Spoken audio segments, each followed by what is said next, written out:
Arc-en-Ciel, votre émission marocaine, chaque dimanche pour tout savoir sur le Maroc. Actualité, culture, économie, société et animation festive. Avec Abdelatif, Arc-en-Ciel au cœur du Maroc. Bonjour à toutes et bonjour à tous et bienvenue dans l'émission Arc-en-Ciel sur Radio Pluriel.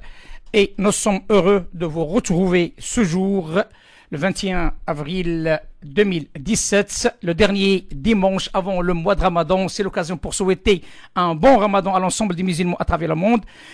Mesdames et messieurs, sans trop attendre, nous sommes en direct avec notre invité de ce jour, un homme connu et reconnu à l'échelle internationale. Il n'est que Monsieur le Président de l'Institut Prospective et Sécurité de l'Europe, IPSE, qui est aussi secrétaire national chargé des questions de défense à UDA, professeur associé à l'Université Paris-Sud. Auparavant, il était professeur enseignant à l'Université de Webster à Genève, en Suisse. Aussi, il était chargé d'études à l'Institut de recherche stratégique de l'école militaire, l'IRSEM, professeur géopolitique à ESCS de Dijon, Bourgogne, conseiller politique au ministère de la Défense, chargé de mission au secrétariat d'État à la Défense et aux anciens combattants. L'Arc-en-Ciel, ce jour et durant au moins 2 mois, ça va être l'actualité qui oblige, un thème que nous devons développer d'une manière approfondie parce que ça concerne l'ensemble des musulmans de France et aussi ça concerne aussi la sécurité de notre pays d'adoption, la France, mais aussi faire toute la lumière sur la responsabilité des uns et des autres par rapport à ce que la vérité soit claire et les républicains de ce pays puissent se sentir en sécurité. C'est un devoir et nous sommes dans une situation très très difficile, coupable mais aussi victime, et c'est pourquoi l'émission Arc-en-Ciel a pris la décision de faire la lumière sur ce dossier qui est jusqu'à ce jour un dossier tabou, l'islam et de France. Mesdames et messieurs, nous sommes heureux de recevoir M. Emmanuel Dupuis. Bonjour, monsieur. Bonjour. Bonjour et bienvenue dans l'émission Arc-en-Ciel. Donc, c'est une émission qui est franco-marocaine, qui est dédiée aussi à la promotion de la relation France-Maroc. C'est un certain nombre d'éléments et aussi de dossiers, notamment la coopération Nord-Sud-Sud, que le Maroc et la France peuvent jouer un rôle important entre le Nord et le Sud, mais aussi sur un certain nombre de dossiers concernant les Marocains résidant à l'étranger, mais aussi cette notion de l'islam, parce que nous sommes obligés de jouer notre rôle en tant que franco-marocains, mais aussi en tant que maghrébins musulmans de France. Le dossier devient très très difficile à gérer vu qu'il devient un aliment électoral, l'islam de France ou en France, mais aussi nous sommes, comme je l'ai dit depuis toujours, victimes et coupables. Clarification à faire et c'est pourquoi nous avons pris l'engagement, ça fait maintenant presque 1 mois, avec différents participants, notamment M. Karim Ifrak que vous connaissez, M.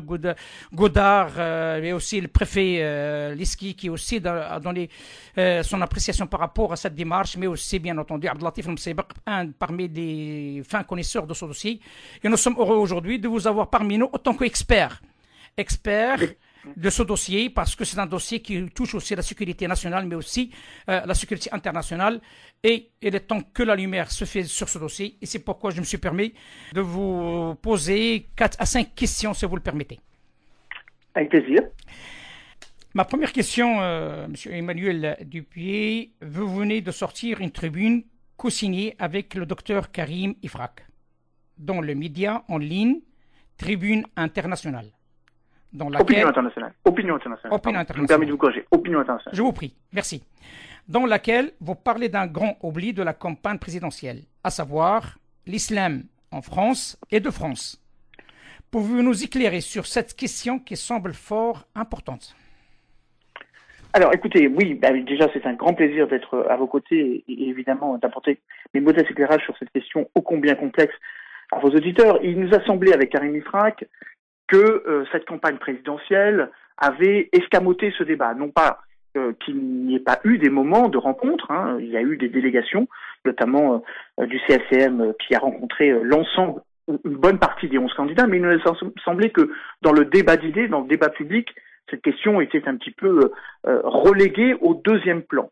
C'est évidemment une question complexe, puisque Sur les 5 à 6 millions de musulmans qui résident en France, tous ne sont pas pratiquants. On estime d'ailleurs qu'il n'y a que 2 millions de pratiquants, mais que c'est une question qui a pu être escamotée parce qu'elle confine soit à l'ostracisme, soit au communautarisme. Et on a voulu, à travers la tribune que nous avons rédigée avec Karim, montrer qu'il ne fallait pas aller dans ces deux directions qui nous semblent trop clivantes et que l'ensemble des musulmans de France et les musulmans en France aspirent non pas à être un corps électoral particulier, envers lesquels il devrait y avoir des attentions communautaristes, mais bien évidemment s'inscrire dans la République et tenir compte de la laïcité qui permet toutes les expressions religieuses.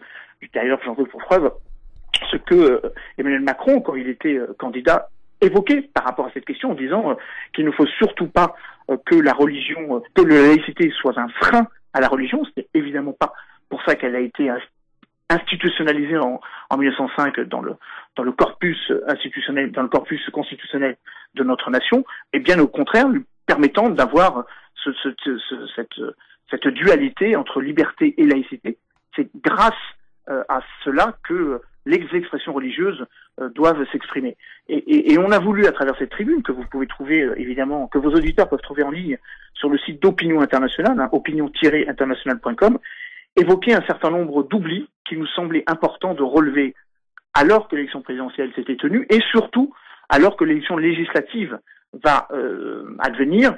Et de ce point de vue-là, on estime que les 7000 candidats qui vont se présenter pour gagner une place parmi les 577 députés de notre nation devaient être informés, alertés et devaient, chacun dans leur spécificité locale, en tenant compte évidemment des particularités des territoires dans lesquels ils vivent, avoir au moins un point de vue sur un certain nombre d'éléments qui nous semblent importants: la place de l'islam, la représentativité de l'islam, la manière dont l'État gère ou la manière dont l'État organise ou co-organise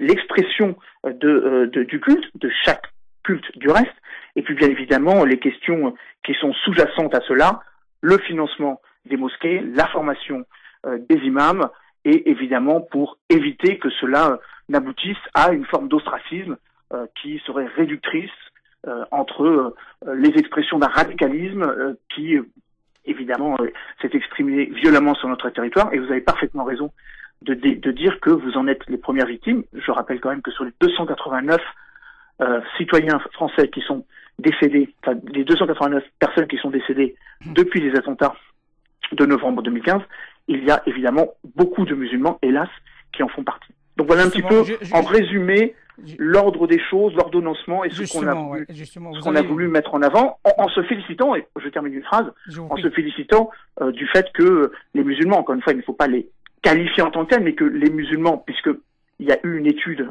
statistique qui a été faite, ont largement participé au processus démocratique, puisque près de 73% sont allés voter, et cela est un signe fort de la manière dont la République doit tenir compte de l'intégration de tous ses citoyens. Justement, Monsieur Dupuis, donc il y a deux paramètres que vous venez de citer de taille. Il y a les attentats, bien sûr, mais aussi il y a cette prise de conscience de ces maghrébins, des franco-maghrébins, surtout de ces musulmans qui se trouvent sur le sol français par rapport à ces élections. Et ça m'amène à ma deuxième question, qui est en relation avec ce que vous venez de citer. La République a été la cible d'un certain nombre d'actes terroristes perpétrés au nom fort, regrettablement, de l'islam. Pensez-vous que si le dossier de l'islam et de France était mieux géré, on aurait pu éviter l'irréparable et sortir ce dossier de cet enlisement qui dure depuis maintenant plus de 40 ans?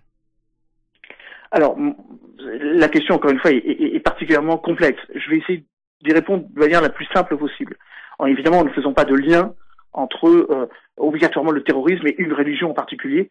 Il se trouve que les attentats qui ont été perpétués sur notre territoire, comme en Grande-Bretagne, comme en Suède, comme du reste, régulièrement, pas plus tard qu'il y a 3 jours à Bagdad et au sud et à Bassora de l'Irak, sont menés au nom d'un islam dévoyé, mais il y a bien évidemment absolument aucun fatalisme à cela. Il y a partout dans le monde des terroristes qui se réfèrent à d'autres idéologies. Donc la première question, c'est évidemment faire la part des choses entre l'utilisation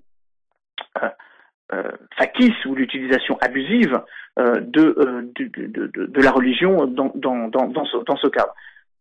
Deuxième élément de réponse, je ne fais pas de relation, je n'y vois moi pas personnellement une cause de lien à effet entre la non-intégration ou les carences de l'intégration républicaine depuis les 40 ans que vous évoquez, notamment auprès des troisième ou quatrième générations de jeunes donc d'origine immigrée, donc qui se sont donc, qui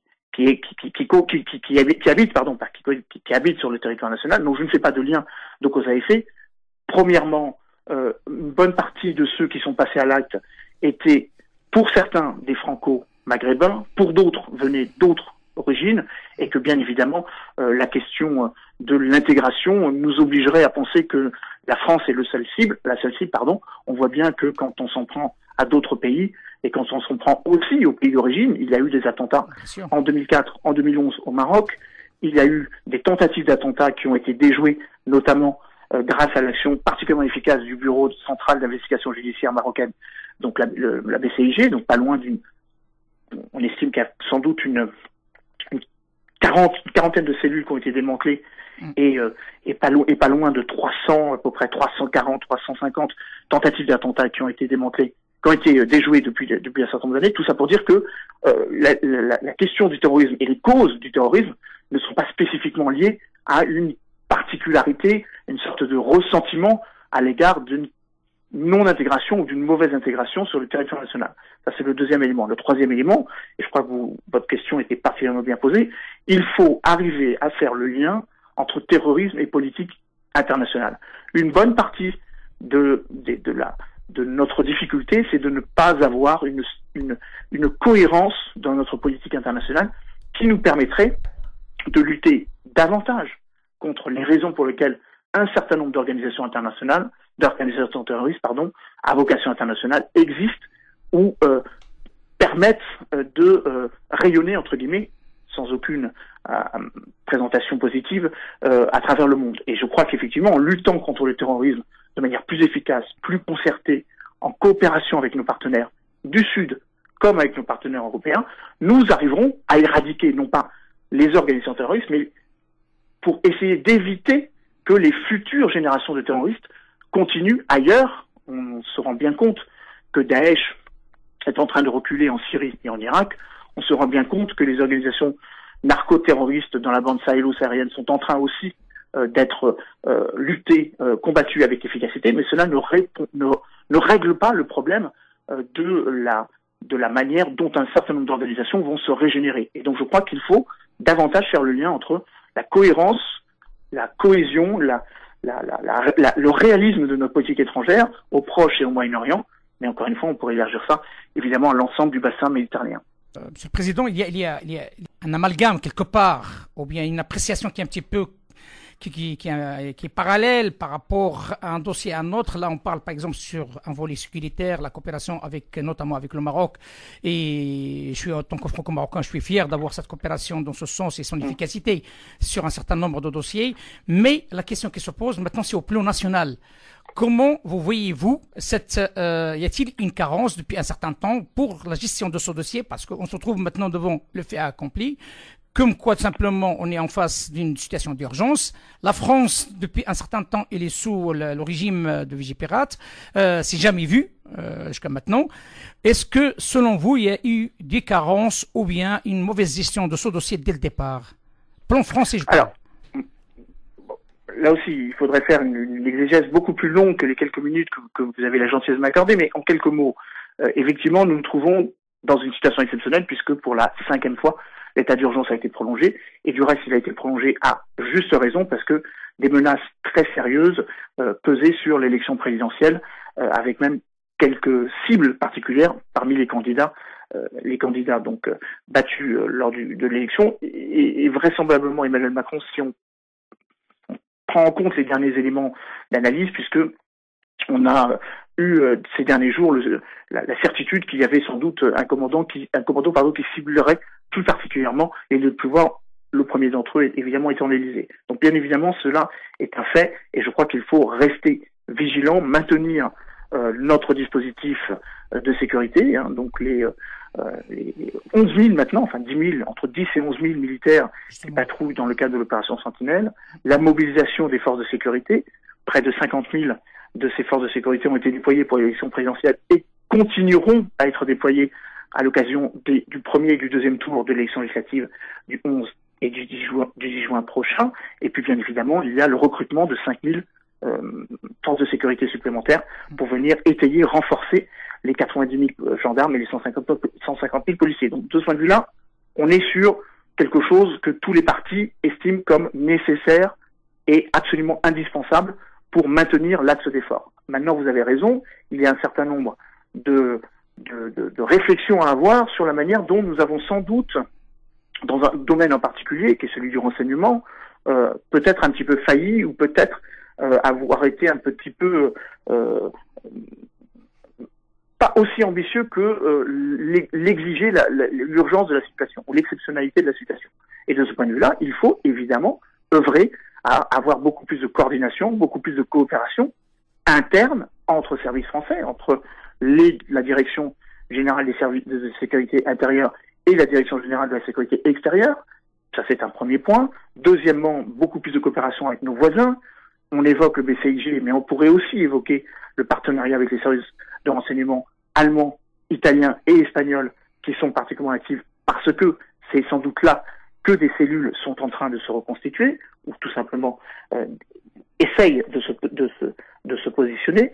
Mais bien évidemment, il y a une autre réflexion et moi je veux croire que la bonne volonté du président Emmanuel Macron est au rendez-vous puisque il a souhaité pallier à cette absence de coordination en appelant à la création d'une task force, en appelant à la création d'une cellule de coordination spécifiquement dédiée à la lutte contre le terrorisme, plus précisément au terrorisme lié à Daesh. Donc évidemment, il y a sans doute un bilan à faire. Deux parlementaires de droite, Georges Fenech, député de Lyon, de gauche, Sébastien Pétain-Sontin, député PS des Hauts-de-Seine, ont écrit de manière tout à fait consensuelle, bipartisane, comme les anglo-saxons le diraient, un rapport évoquant le fait qu'il y a sans doute une petite carence en matière de coordination. Et justement, comme nous adressons aussi à un public français et un public marocain, l'exemple du BCIG, qui a été créé en février 2015, dont le but de faire la coordination entre la lutte en amont, c'est-à-dire prendre en compte la réponse judiciaire, avoir une coordination avec l'administration pénitentiaire, prendre en compte le fait qu'il faut s'attaquer autant au financement du terrorisme, autant au djihadisme satellitaire, autant qu'au terrorisme physique, c'est-à-dire démanteler les cellules, bref, une logique multifonction, multisectorielle, interministérielle, à la manière d'un FBI, est quelque chose sur lequel les Français sont en train de réfléchir. Et de ce point de vue-là, il faut se féliciter et se vanter et vraiment de la coopération et de l'excellente coopération entre la DGED, par exemple, et les services français. Justement, donc, vous avez parlé comme quoi les musulmans de France, parce que c'est une solution supplémentaire, bien entendu, à côté de tout ce que vous êtes en train de nous dire sur l'aspect sécuritaire et cette coopération. Mais il y a un élément de taille qui m'interpelle, si vous le permettez, parce que ça me touche à titre personnel, parce que on est des Franco-Marocains, on vit dans notre pays, la France est aussi notre pays. Quand on voit des morts, on est dans une situation plus que dramatique. J'ose dire que les Français autant que tels, parce que nous sommes dans les deux positions, on vit l'amalgame dans la rue ou ailleurs. Mais ma question, elle est dans ce sens, si vous le permettez, c'est que vous avez dit que les musulmans de France, pour une fois, ont voté massivement lors de la dernière campagne présidentielle. À votre avis, la France est-il en train de devenir le théâtre de grands bouleversements de la part de ses citoyens musulmans qui tendent à provoquer la rupture avec l'islam des pays d'origine et que certains appellent l'islam consulaire? Alors, c'est une question qu'effectivement, nous, avec Karim Efrat, nous abordons et que nous affrontons d'une certaine façon en mettant en avant la nécessité de travailler évidemment à la formation des imams et pour éviter que le caractère exogène, que les coopérations venues de l'extérieur, pour ne pas dire le financement d'un certain nombre de mosquées, trouve une alternative. Je dis pas qu'il faut l'arrêter, en tout cas, je dis qu'il faut le contrôler, premièrement, en avoir quand même... Alors, je reprends mon propos. Il faut savoir qui finance qui. Deuxièmement, essayer de voir quelles sont la nature des imams et les propos qu'ils tiennent. Et puis, troisièmement, évidemment, sanctionner quand ces propos sont inacceptables. C'est par exemple ce qui s'est passé avec l'imam de Brest, qui avait tenu des propos qui semblaient contraires à la loi républicaine.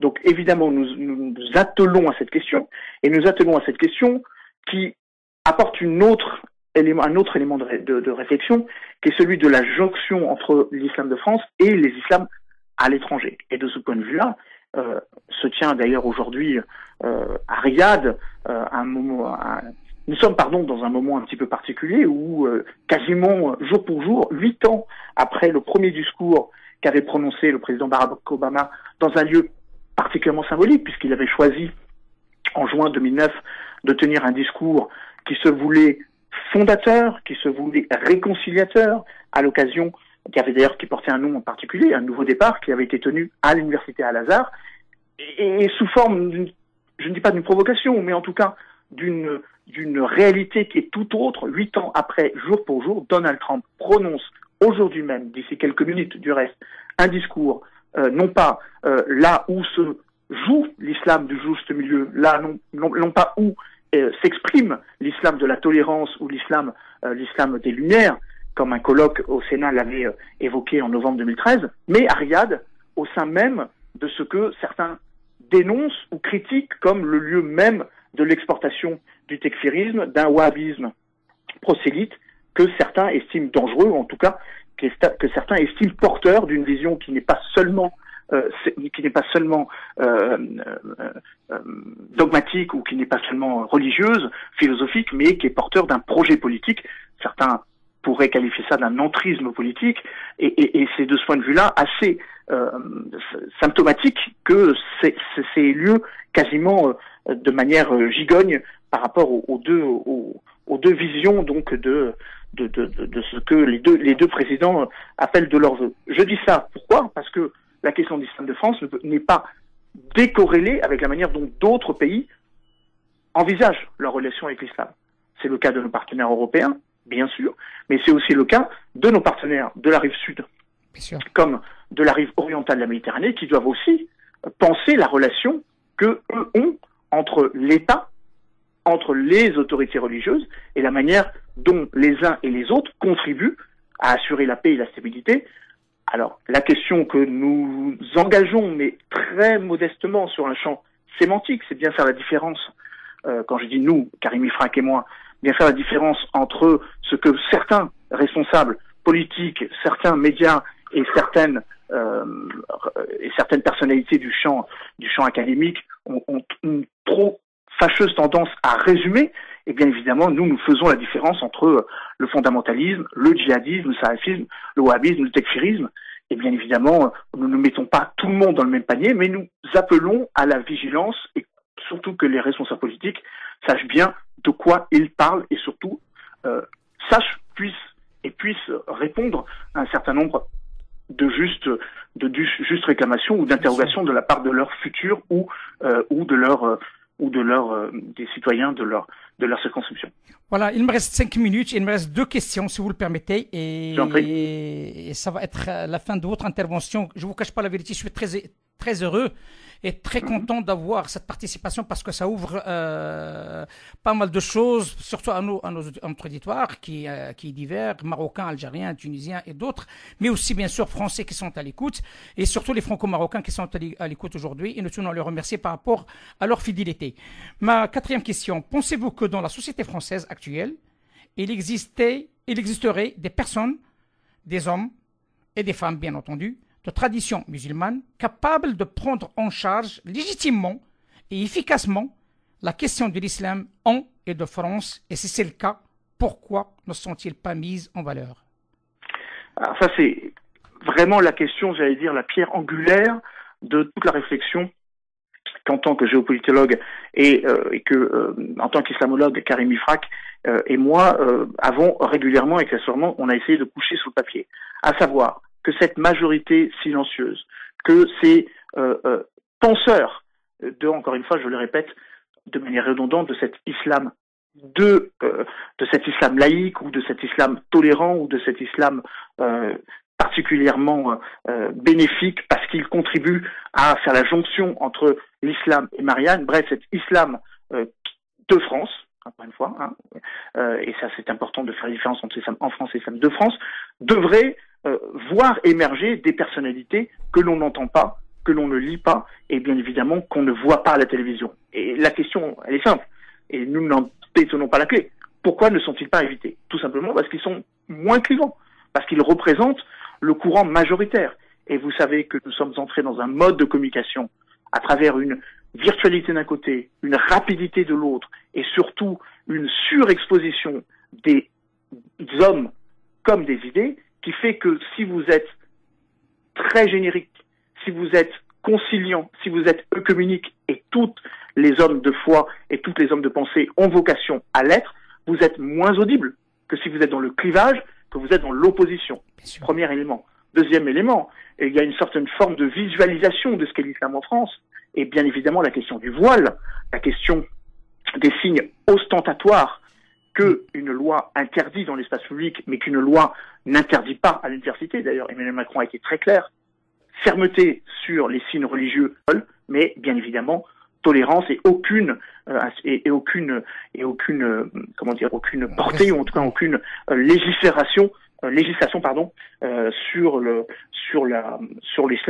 voile à l'université. Bref, je résume mon propos en disant qu'évidemment on souhaiterait voir émerger des intellectuels, et il y en a beaucoup. Je suis pas là pour dire qui devrait passer ou qui devrait être mieux entendu, mais il y a tout un courant de pensée, un champ intellectuel qui mériterait d'être beaucoup plus audible. Comme nous sommes, encore une fois, devant un auditoire franco-marocain, moi, à chaque fois que je participe, et c'est fréquent, dans des colloques marocains, je suis très heureux d'entendre des personnes qui portent un discours de fermeté et un discours intellectuel. Je pense notamment à Mohamed Habidi, qui est le secrétaire général de la Rabita al-Mohammidia des oulémas de Fès. Je pense évidemment à tous ces penseurs qui font la jonction entre ce que le roi avait prononcé le 20 août dernier, qu'il avait prononcé en 2004, à savoir cet islam qui n'a besoin de recevoir de leçons de personne. Je crois qu'il faut avoir à l'esprit que quand le roi dit que l'islam, je reprends la formule exacte qu'il a évoquée, ne permet à personne venu d'ailleurs de te donner des leçons sur ta religion, c'est quelque chose que l'on pourrait aussi s'approprier sur notre propre territoire. Et c'est une des raisons pour laquelle il faut regarder aussi avec beaucoup d'attention et faire la jonction avec les parlementaires, les élus, qui pensent cette question. Je pense à deux en particulier, avec lesquels j'ai eu l'occasion de travailler et de converser, notamment la sénatrice socialiste Corinne Ferré, qui avait présidé la mission d'information sur l'organisation, la place, le financement de l'islam de France et ses lieux de culte. Je pense à un autre parlementaire, deux autres du reste, Jean-Marie Bockel et Luc Carvonas, tous les deux sénateurs. D'ailleurs, je me demande si Luc Carvonas n'est pas un sénateur du Rhône.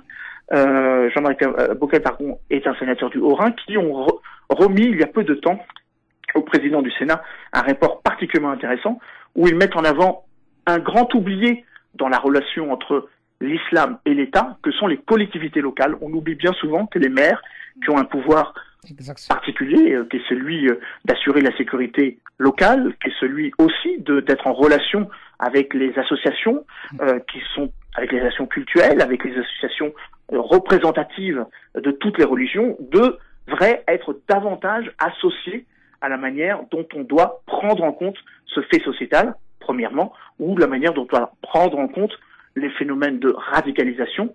Je termine en disant qu'il est tout à fait aberrant qu'une directive qui date de 2010 interdise aux maires d'avoir accès aux fichiers S. Bref, les maires ne savent pas. Ça va être changé puisque un certain nombre de parlementaires, notamment sénateurs, Hervé Maurey, sénateur de l'Eure, y a contribué, n'ont pas accès à ces informations déterminantes pour assurer la paix sociale et la paix tout court et la sécurité dans leur territoire. Donc voilà quelques éléments qui nous font dire qu'il y a encore beaucoup de choses à mettre en place. Mais je résume ma réponse en une phrase. Bien sûr, ce sont ceux qu'on n'entend pas qui sont peut-être les porteurs d'un vrai message beaucoup plus inclusif, beaucoup plus intégrateur. Je ne donnerai pas de nom, mais il y a un certain nombre de littératures d'un certain nombre de personnes qui dénoncent le fait qu'il y a une sorte de mainmise intellectuelle sur la question de l'islam et qui la résume ou du moins qui en change un petit peu la nature. Justement, je rajoute deux éléments par rapport à ce que vous évoquez, l'histoire de maire. Tout le monde sait que le maire, c'est le premier magistrat de la ville. Donc ça, c'est très important. Donc cette notion de fichier S, il est temps que monsieur le maire puisse bénéficier davantage accès davantage à ces fichiers pour qu'il puisse gérer d'une manière de proximité, parce qu'on parle de proximité. Mais il y a un autre élément de taille que vous avez évoqué tout à l'heure par rapport à Sa Majesté, c'est qu'il ne faut pas oublier qu'il s'agit du commandeur des croyants.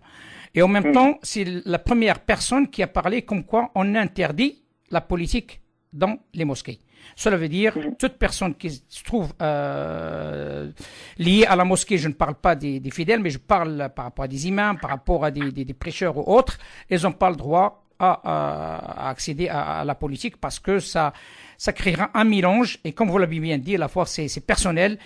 Ma dernière question, si vous le permettez, mais c'est en relation aussi avec ce que vous avez évoqué tout à l'heure sur le plan sécurité, mais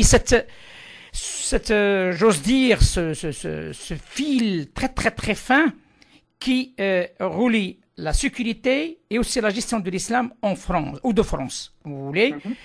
Donc, à votre avis, comment peut-on conjuguer la coopération sécuritaire, par exemple, notamment avec le Maroc, avec l'Algérie ou la Tunisie ou d'autres pays qui coopèrent en sécurité avec notre pays, la France, et l'indépendance de la gestion de dossiers de l'islam de France?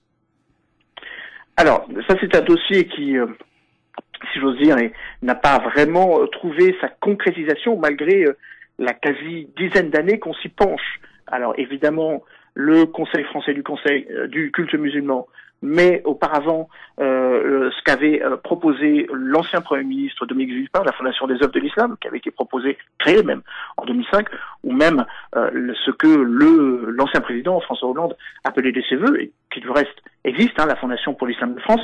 Bref, et puis je pourrais rajouter également ce que propose Emmanuel Macron, puisque lui, vraisemblablement, mais je ne suis pas devin, voudrait remettre en cause la légitimité du CFCM pour créer une nouvelle association, indépendance de l'État, mais ayant à peu près les trois mêmes fonctions, c'est-à-dire fondation d'islam, financement financement des lieux de culte, et puis bien évidemment, et ça répond ça me donne un premier élément de réponse par rapport à votre question, l'indépendance de ce financement, ou la manière dont on doit trouver des financements pour assurer cette indépendance.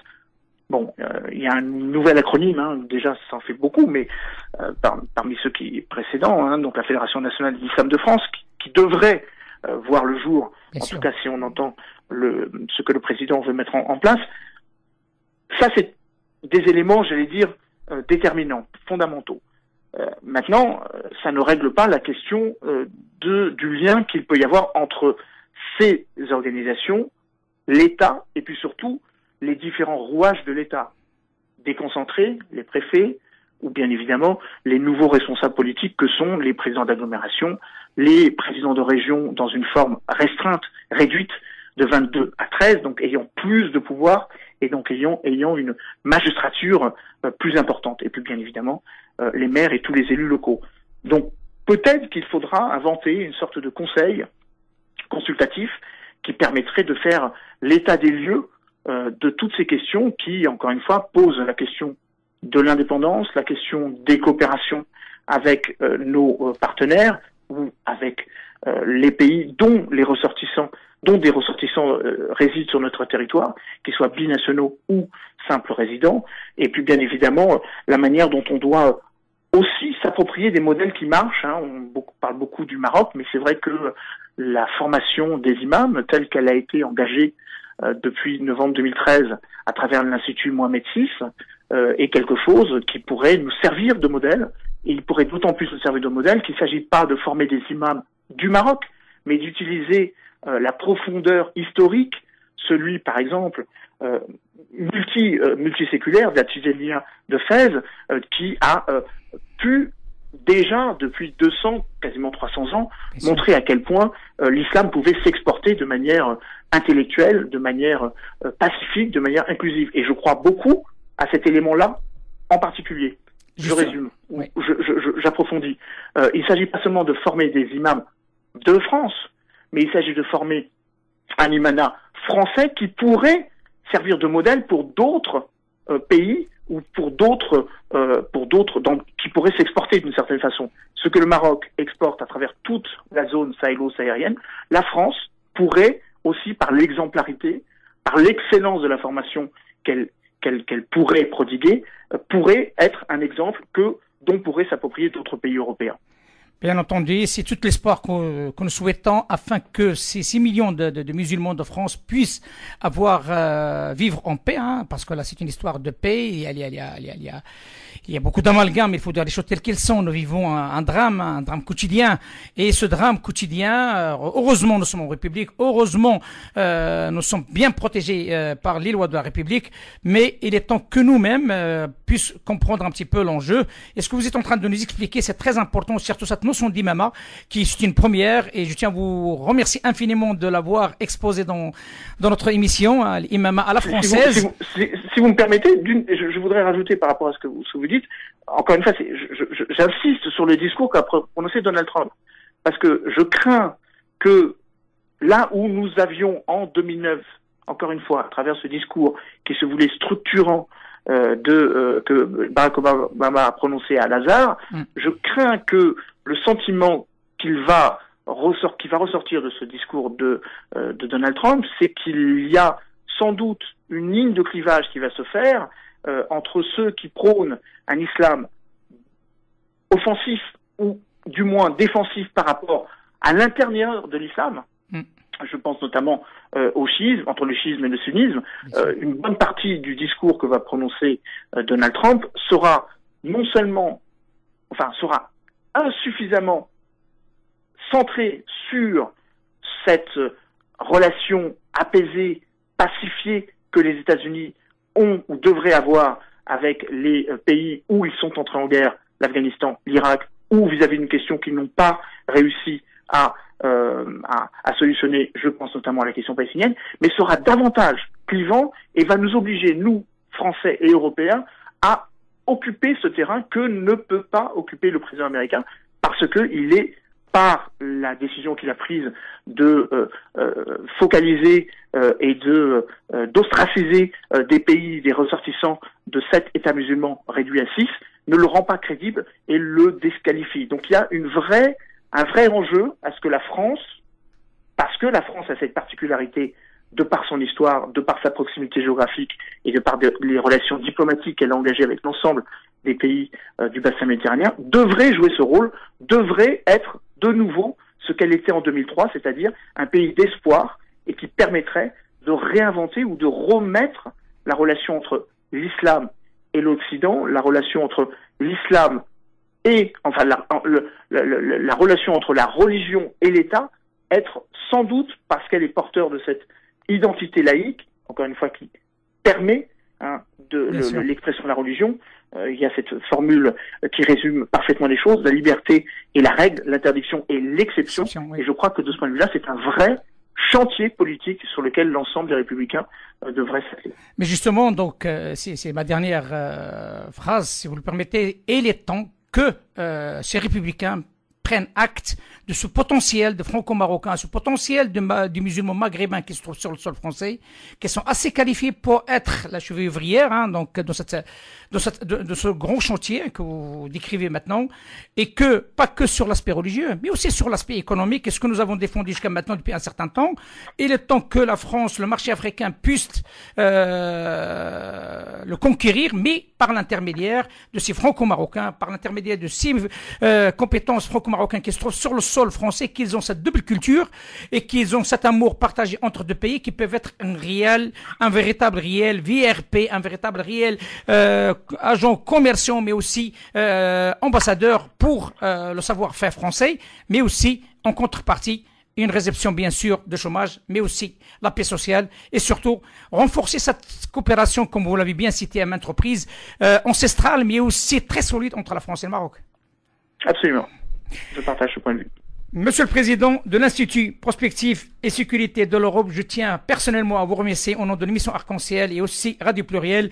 Nous serons heureux si un jour on reviendra vers vous parce que ça va durer cette émission, ça va durer au moins 2 à 3 mois sur ce thème-là parce que nous souhaitons à la rentrée qu'on puisse sortir avec une synthèse globale avec des intervenants de tous bords, politiques, sécuritaires, bien sûr, religieux, qui vont intervenir d'ici là et de sortir avec une synthèse. Et je serai heureux si vous soyez parmi nous pour finaliser cette synthèse qui peut être une feuille de route ou bien des propositions qui peuvent être efficaces, soit pour ce grand projet, ce grand chantier, mais aussi pour rassurer ces musulmans de France qui ont dans le besoin de cette assurance parce qu'on est dans un pays qui s'appelle la France et vive la France et merci à vous. Merci beaucoup, je reviendrai avec grand plaisir. Très grand plaisir. Merci beaucoup. À très bientôt, merci monsieur. Beaucoup. Merci. Bonne au revoir. Journée. Merci à vous aussi. Au revoir. Arc-en-ciel.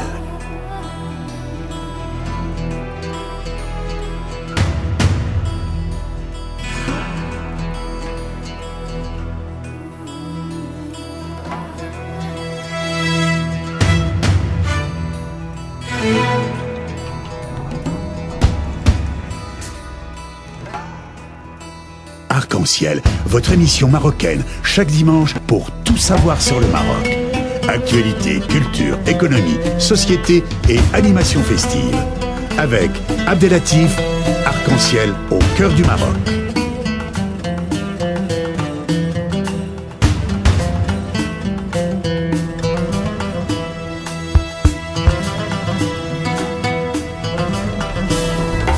Arc-en-ciel, la chronique.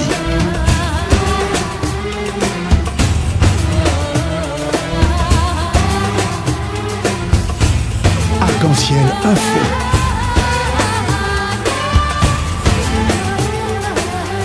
Arc-en-ciel animation festive.